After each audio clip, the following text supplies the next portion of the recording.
So today is something completely different. It's new bike frame day. This is from China, so first steps at taking a little bit of a risk, although I've done a lot of research. This is the unboxing of the LightCarbon LCR007 frame.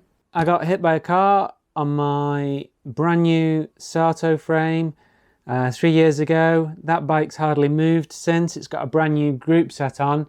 So with the current delay of getting a new group set, I thought I would buy this Chinese frame from LightCarbon.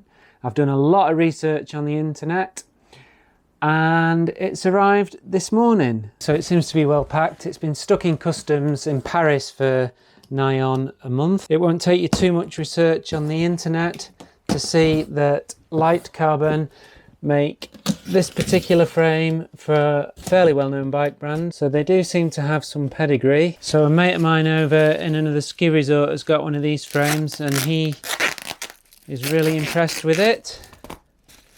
No secrets that this is my favourite colour. A little bit of overlap of the paint there. So 10 out of 10 for the packing. So there we go. So my plan for this, as I say, is to swap the group set over from my Sato that I had the accident on. I'm going to try and build most of it myself. Probably get some help with the press fit bottom bracket. But then we're going to take it for a ride and see what we think of buying direct from China.